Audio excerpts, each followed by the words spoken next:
వాడి వేడిగా సాగుతోన్న బీజేపీ పదాధికారుల సమావేశం స్థానిక సంస్థల ఎన్నికల వేళ బీజేపీలో సమన్వయ లోపంపై ప్రజాప్రతినిధులు మండిపడ్డట్టుగా తెలుస్తోంది. రంగారెడ్డి, వికారాబాద్ జిల్లాల్లో పార్టీ అధ్యక్షుల తీరుపై ఎంపీ కొండ మండిపడ్డారు. సరైన సమన్వయం లేదంటూ ఆగ్రహం వ్యక్తం చేశారు. ప్రజాప్రతినిధులతోటి జిల్లా నేతలకు సరైన సమన్వయం లేదని మరో ఎమ్మెల్యే కూడా ఆవేదన వ్యక్తం చేశారు. అన్నిటినీ సరి చేసుకుని కలసికట్టుగా ముందుకెళ్దామంటున్నారు చీఫ్ రామచంద్రరావు. రంగారెడ్డి, వికారాబాద్ జిల్లాల అంశంపై కమిటీ వేస్తా ఉన్నారు అధ్యక్షుడు రామచంద్రరావు.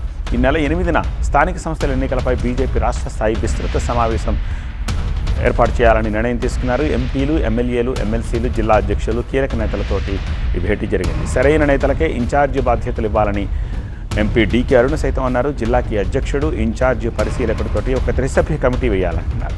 జిల్లాల వారీగా బహిరంగ సభలకు ప్లాన్ చేస్తున్నారు. 15 జడ్పీ చైర్మన్ స్థానాలు గెలవడమే లక్ష్యంగా బీజేపీ ప్రణాళికలు వేస్తోంది.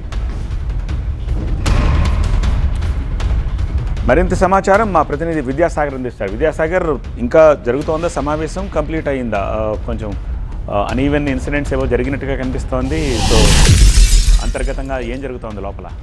స్థానిక సంస్థలే ప్రధాన అజెండాగా జరిగినటువంటి బీజేపీ పదాధికారుల సమావేశం కొద్దిసేపటి క్రితమే ముగిసింది. అయితే ఈ స్థానిక సంస్థల ఎన్నికల వేళ బీజేపీలో మరొకసారి కోఆర్డినేషన్ మిస్సింగ్ మీద ప్రధాన చర్చ జరిగినట్లుగా మనకి సమాచారం అందుంది. ఎందుకంటే సమన్వయ లోపంతో పార్టీలో అంతర్గత సమస్యలు కొట్టుమిట్టాడుతున్నాయి. వీటన్నిటిని సరిచేసుకొని సమిష్టిగా ముందుకెళ్తేనే లోకల్ బాడీ ఎన్నికల్లో మెజార్టీ స్థానాలు గెలిచే అవకాశం ఉందంటూ కూడా సీనియర్ నేతలంతా కూడా సూచించారు. ముఖ్యంగా ప్రజాప్రతినిధులు, ఎంపీలు, ఎమ్మెల్యేలకు సంబంధించి జిల్లా కమిటీలకు ఈ యొక్క ప్రజాప్రతినిధులకు మధ్య కొంత గ్యాప్ ఉంది. ఎందుకంటే జిల్లా నేతలు కార్యక్రమాలు ఏం చేస్తున్నారన్న దానికి సంబంధించి ప్రజాప్రతినిధులు, ఎంపీలు కావచ్చు, ఎమ్మెల్యేలు కావచ్చు, సమాచారం ఇవ్వడం లేదంటూ ఎమ్మెల్యేలు, ఎంపీలంతా కూడా ఆగ్రహం వ్యక్తం చేసిన పరిస్థితి మనకి తెలుస్తూ ఉంది. దాంతోపాటు ముఖ్యంగా రంగారెడ్డి, వికారాబాద్ జిల్లా అధ్యక్షుల తీరుపై ఎంపీ కొండా విశ్వేశ్వరరెడ్డి మండిపడ్డట్టుగా కూడా మనకి సమాచారం అందుతుంది. ఎందుకంటే ఆ జిల్లాలో జరుగుతున్న పార్టీ కార్యక్రమాల మీద ఎక్కడా కూడా సరైన కోఆర్డినేషన్ ఉండడం లేదు. స్థానిక సంస్థలో ఇలాగే ముందుకెళ్తే డెఫినెట్గా దెబ్బతింటామంటూ కూడా ఆయన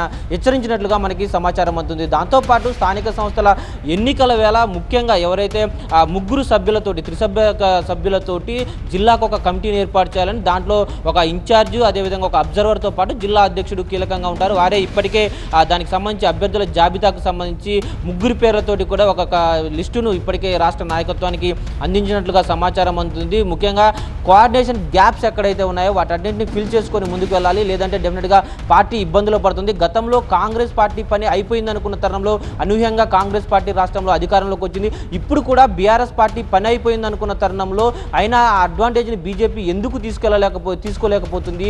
దాన్ని అడ్వాంటేజ్ చేసుకొని మరిన్ని స్థానాలు గెలవాలి. ఎందుకంటే అసెంబ్లీ ఎన్నికలకు, పార్లమెంట్ ఎన్నికలకు గ్రాఫ్ చూస్తే అనూహ్యంగా పెరిగింది. ఇప్పుడు పార్లమెంట్ ఎన్నికల తర్వాత లోకల్ బాడీ ఎన్నికలకు గ్రాఫ్ ఎక్కడ కూడా పెరగలేదు. ఎందుకు దాన్ని చేసుకోలేకపోతున్నాం? సరిచూసుకొని ముందుకు వెళ్ళాలి. ముఖ్యంగా స్థానిక సంస్థల ఎన్నికలకు కేంద్ర ప్రభుత్వ పథకాలను ముందుకు తీసుకెళ్లి ప్రజల్లో బలంగా కమల వికాసానికి కృషి చేస్తేనే డెఫినెట్గా మెజారిటీ స్థానాలు గెలుస్తాం. ముఖ్యంగా 15 జడ్పీ చైర్మన్లను గెలుచుకునే దిశగా ప్రణాళికలు ముందుకు వేసుకొని సాగాలి. జిల్లాకు భారీ బహిరంగ సభ పెడతాము. డెఫినెట్గా 8వ తారీఖున రాష్ట్ర స్థాయి విస్తృత సమావేశాన్ని ఏర్పాటు చేసుకొని అందరూ నేతలతో చర్చించుకొని మరొకసారి ప్రణాళికలతో ముందుకు వస్తామంటూ కూడా వాడి వేడిగా సాగినటువంటి బీజేపీ ఆఫీస్ బేరర్స్ మీటింగ్లో నేతలు చర్చించారు. సత్య.